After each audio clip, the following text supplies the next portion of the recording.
নমস্কার, কুণাল ঘোষ বলছিলাম। একটি অত্যন্ত বিকৃত কুরুচিকর বিষয়ে আরও একবার আপনাদের সামনে আসতে হচ্ছে।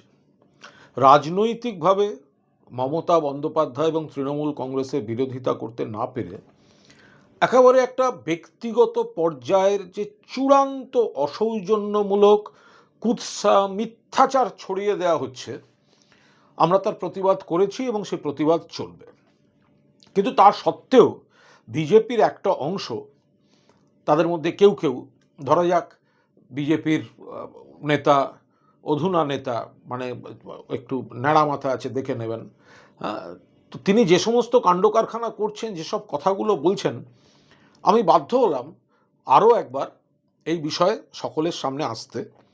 আমি খুব ভালো জানি এরপর তারা আবার আমাকে ব্যক্তিগত আক্রমণ করবেন ইত্যাদি। ওগুলো তারা করতে পারেন, কারণ তাদের আর কিছু করার ক্ষমতা নেই।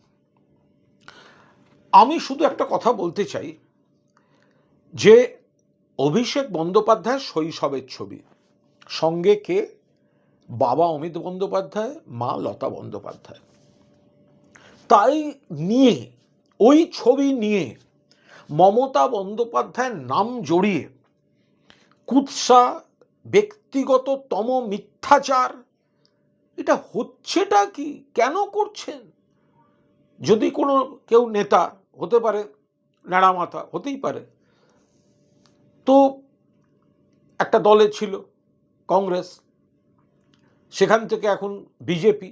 আমার বক্তব্য, রাজনৈতিক বক্তব্য থাকলে, আক্রমণ থাকলে, সমালোচনা থাকলে 100 বার হোক, কিন্তু এটা কি হচ্ছে যে মমতা বন্দ্যোপাধ্যায়কে আক্রমণ করতে গিয়ে তার ভাই, ভাইয়ের স্ত্রী অভিষেক বন্দ্যোপাধ্যায়, তার বাবা মা, এটা হচ্ছেটা কি? আর কাকে ভরসা করে করছেন? দীপক ঘোষ কেন করছেন?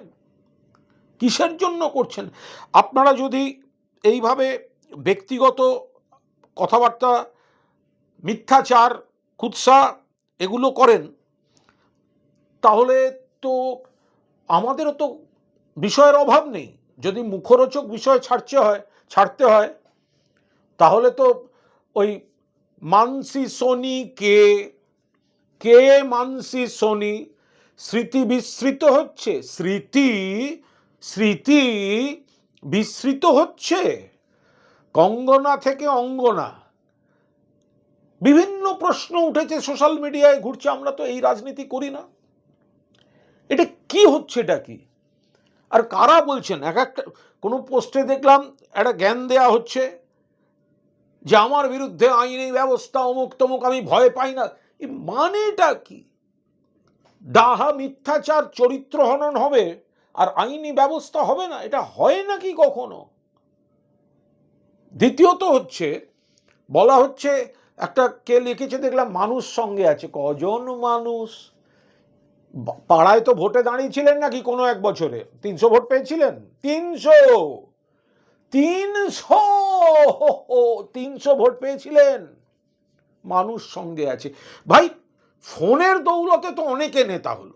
মিডিয়া, সোশ্যাল মিডিয়া, তৃণমূল কংগ্রেসের এত বিধায়ক, তৃণমূল কংগ্রেসের এত সাংসদ, তৃণমূল কংগ্রেসের এত ভোট পার্সেন্টেজ, তারাও টিভিতে যদি 5 মিনিট সময় পায় একজন বক্তা, তাহলে শূন্য পাওয়া দলও 5 মিনিট পাবে, গোহারা হারা দলও 5 মিনিট পাবে, আরও দুটো হেরে যাওয়া দল 5 মিনিট পাবে। সেই কোটাবাজিতে আর এই ফেসবুক এক্সেন্ডেলের সুযোগ পেয়ে এটা কিসের রাজনীতি হচ্ছে? কেন এই রাজনীতি হবে? এই অসভ্যতা। আরে মমতা বন্দ্যোপাধ্যায়কে যদি রাজনৈতিক প্রতিদ্বন্দ্বিতা করতে হয়, করুন না মশাই, কে বারণ করেছে? গণতান্ত্রিক রাজ্য, মানুষ বিচার করে বারবার রায় দেন, রায় দেবেন। এবার সমস্যা হচ্ছে এই যে এইটা নিয়ে যদি কথা বলতে চাই, তাহলে দেখবেন কিছুক্ষণ বাদে আবার আমাকে ব্যক্তিগত আক্রমণ শুরু হবে। আমি মাথা উঁচু করে যে কোনো ঝড় জলের মোকাবিলা করি, আদালতে মাথা উঁচু করে লড়ছি। না জেনে না বুঝে যারা আমাকে যুক্তিতে, রাজনীতিতে ঠেকাতে পারে না, ব্যক্তিগত আক্রমণ করে। এই কৌস্তব বাবুরা তো সব দিয়েছে। কৌস্তবরা আমাকে হাইকোর্টে নিয়ে গেছে, তো হাইকোর্টে নিয়ে গেছে, আমার বিরুদ্ধে রুল জারি হয়েছে। এই রাম বাম এরা সব মিলে ওই বিক্ষোভ নিয়ে একটা রুল জারি করিয়েছে আমার বিরুদ্ধে। দেখব কৌস্তব, আদালতে আস্থা আমাদেরও আছে। কিন্তু যে অসভ্যতাটা মমতা বন্দ্যোপাধ্যায়কে কেন্দ্র করে হচ্ছে, দীপক ঘোষ তার ওই চটি বই, আমি আবার বলছি, দীপক ঘোষ, আমি মৃত ব্যক্তির বিষয়ে কথা বলা আমার মানে একেবারে রুচি বিরুদ্ধ, বাট আপনারা আনতে বাধ্য করছেন। দীপক ঘোষকে চেনেন, আলাপ আছে। যখন গেছিলেন ওর বাড়িতে ফুল নিয়ে, তখন সে দীপক ঘোষ আর নেই, পুরনো দীপক ঘোষকে দেখেছেন। আমি যেখান থেকে কথা বলছি, এই অফিসে শম্পা ঘোষ মেয়েটি আসতেন, গৌতম ঘোষের অন্তর্জলি যাত্রার নায়িকা, শত্রুঘ্ন সিনহার বিরুদ্ধে দক্ষ শিল্পী শম্পা ঘোষ, পুত্রবধূ এই দীপক ঘোষের। বধূ নির্যাতনের অভিযোগ, অকথ্য নির্যাতন, নানাভাবে নির্যাতন, মানসিক নির্যাতন, আরো নানা নির্যাতন, কেস হয়েছে। কেস, দীপক ঘোষরা অ্যারেস্ট হওয়ার মুখে ছিল, গিয়ে পড়ল সিপিএম এর পায়ে। রফা কি অ্যারেস্ট নয়, আপনি মমতা বন্দ্যোপাধ্যায়ের বিরুদ্ধে কুৎসা শুরু করুন। শম্পা ঘোষ, তার জন্য তো আপনারা উই ওয়ান্ট জাস্টিস বলা উচিত। শম্পা ঘোষের অভিযোগ, আরো নানা অভিযোগে মমতা বন্দ্যোপাধ্যায় দীপক ঘোষকে টিকিট দিলেন না, বহিষ্কার করলেন। তিনি এই ব্যক্তিগত ভিত্তিহীন মিথ্যা চরিত্র হনন শুরু করলেন। সেই বই নিয়ে আপনারা রাজনীতি করছেন। আপনারা এত বড় দেউলিয়া, রাজনীতির জন্য ওটা পছন্দ হলো। তাহলে দীপক ঘোষের বিরুদ্ধে শম্পা ঘোষের যে বক্তব্যগুলো ছিল, সেগুলোর জন্য we want justice for Shampa Ghosh, সেটা হবে না কেন? একের পর এক যে পোস্ট করে যাচ্ছেন বা বিভিন্ন বক্তব্য বিজেপির কোনো কোনো নেতা চালিয়ে যাচ্ছেন, এটা একটা চূড়ান্ত নোংরামি। মমতা বন্দ্যোপাধ্যায়ের ব্যক্তিগত যে বেড়ে ওঠা, সেই স্ট্রাগল সবাই জানেন, এলাকার মানুষ জানেন, সবাই জানেন। গার্জেনের মতো ভাই বোনেদের রেখেছিলেন। একটা রাজনীতিবিদ হয়ে উঠতে, রাজনৈতিক ময়দানে প্রতিষ্ঠা পেতে একা লড়ে প্রতিষ্ঠা পেয়েছেন। তিনি কিন্তু কোনো, তার পারিবারিক কোনো ব্যাকগ্রাউন্ড ছিল না, তার বাড়িতে কেউ প্রতিষ্ঠিত রাজনীতিবিদ ছিল না, তিনি কোনো ব্যাকিং পাননি, নিজে স্ট্রাগল করে উঠেছেন। ফলে সেই পুরনো কথাগুলোর বদলে, যেটা সবাই জানেন, তার বদলে এই ডাহা চরিত্র হননকারী বিষয়ে আপনারা জানেন তার উপর কোনো মামলা আছে কিনা বিষয়টার উপর। এবার আপনি ধরে নিন মামলা থাকলে থাক, আমরা অসভ্যতা করব, কেউ যদি বলে, কোনো কোনো অংশ যদি বলে, এটা হতে পারে রাজনীতিতে। তাহলে তো আমাদের খাতা খুললে একটা কেলেঙ্কারি চূড়ান্ত হবে যদি আমরা সেই খাতা ধরে ধরে যাই। আপনাদের কোন সাংসদের কোন অডিও রয়েছে জানেন? কোন সাংসদের কোন অডিও রয়েছে? কিছুদিন আগে কোন মহিলা প্রেস কনফারেন্স করেছেন বা ফেসবুক লাইভ করেছেন? আমরা সেগুলো নিয়ে রাজনীতি করি না। আমি আবার বলছি, স্মৃতি থেকে বিস্মৃত হবেন না। স্মৃতি থেকে বিস্মৃত হবেন না। আরে মানসি সোনি কে মানসি সোনি কে? সারা ভারতবর্ষ জুড়ে আপনারা অনেক মণিমাণিক্য ছড়িয়ে রেখেছেন দীর্ঘদিন থেকে। আপনাদের শীর্ষ নেতা থেকে শুরু করে পশ্চিমবঙ্গে এসেছিলেন এক নেতা, 21 সালে খুব বড় বড় কথা বলছেন। কি কি কেস ছিল জানেন? দলের মধ্যে থেকে উঠেছে কেস। আমরা এগুলো নিয়ে রাজনীতি করছি না। মমতা বন্দ্যোপাধ্যায় বা কোনো মহিলা নেত্রী, তাকে আপনারা আটকাতে না পেরে এই যে লাগাম ছাড়া, একবার ভাবছেন না? অভিষেকের বাবা মার ছবি, আপনারা সেই ছবিটাকে বলছেন মমতা বন্দ্যোপাধ্যায় এবং অন্য একজন ব্যক্তি। এই যারা উড়ো পোস্ট করছে, অর্ধেক তো ফেক অ্যাকাউন্ট। আপনারা থামান। আপনারা কেউ আইনজীবী, কেউ অমুক, কেউ তমুক, এগুলো হচ্ছেটা কি?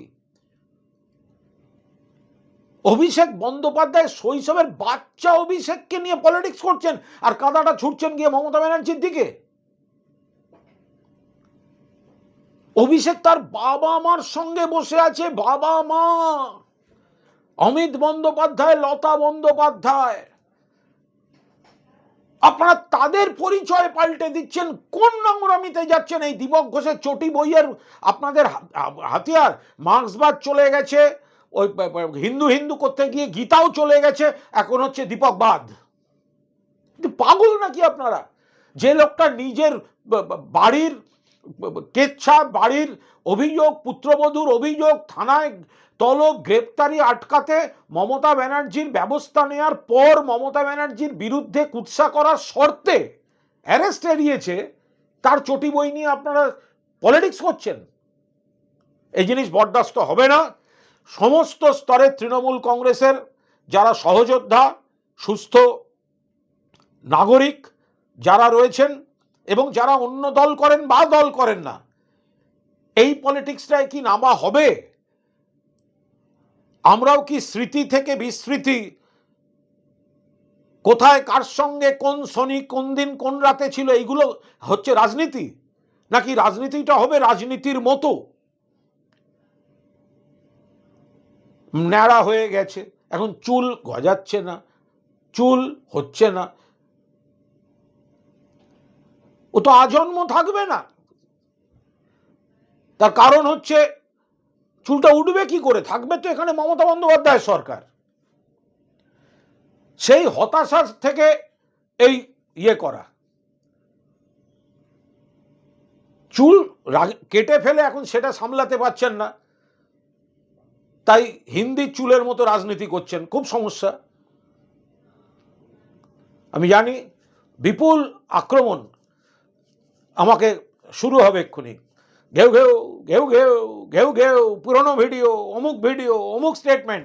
ভাই ওসব বাংলার মানুষ জানেন পুরনো হয়ে গেছে। আমি মমতা বন্দ্যোপাধ্যায়ের সৈনিক ছিলাম, আছি এবং থাকবো। আমি দলবদলু নই। আমাকে মমতা বন্দ্যোপাধ্যায় ভালোবাসতেন, স্নেহ করতেন। যাদের সহ্য হতো না তারা একটা চক্রান্ত করে আমাদের ডিস্টেন্স তৈরি করে দিয়েছিল, তার মধ্যে দাঁড়িয়ে স্বর্গ নরক সব একটা ফেজ গেছে। কিন্তু আমি দলবদল করিনি অনেকের মতো। আমি করি কংগ্রেস, গান্ধীবাদ, আমি চলে গেলাম ল্যাজ গুটিয়ে গান্ধীর হত্যাকারীর দলের দিকে, ওই আদর্শের দিকে। গান্ধীবাদ থেকে গডসেবাদ, আবার বড় বড় নীতির কথা না।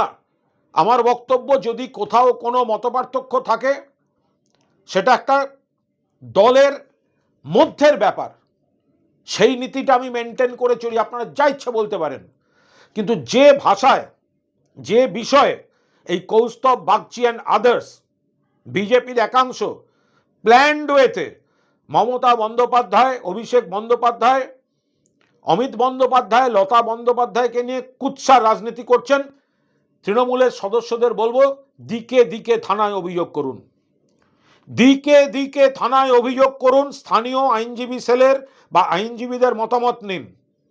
পুলিশকে অনুরোধ করব, যেখানে যা অভিযোগ পাবেন দয়া করে ব্যবস্থা নিন। এই চরিত্র হননের রাজনীতি, এরা সব টিভিতে সব বড় বড় লোকের সম্মান আর বক্তৃতার ভাষা নিয়ে জ্ঞান দিয়ে বেড়ায়। প্রত্যেকটা এফআইআর কার্যকর করতে হবে। তৃণমূলের নেতাদের বলবো, যেভাবে আমাদের নেত্রীর চরিত্র হনন চলছে, আমাদের নেতার শৈশবের ছবি দিয়ে তার বাবা মাকে চরিত্র হনন করা হচ্ছে, প্রত্যেকটি এলাকায় যেখানে যারা পোস্ট দেখবেন, সেটা কৌস্তব বাগচির পোস্ট হতে পারে, অন্য কারুর পোস্ট হতে পারে, ধরুন, থানায় যান, ডেপুটেশন দিন, এফআইআর করুন। পুলিশকে অনুরোধ করব, কেস নথিভুক্ত করুন, এদের বিরুদ্ধে প্রসিডিংস শুরু হোক। আমরা শেষবারের মতো বলছি, রাজনীতিতে বহুদলীয় রাজনীতি, সমালোচনা থাকবে, সমর্থন থাকবে, বিরোধিতা থাকবে, হোক, কিন্তু এই ব্যক্তিগত পর্যায়ের নোংরামি, মিথ্যাচার, এই জিনিস কিন্তু আমরা বরদাস্ত করব না।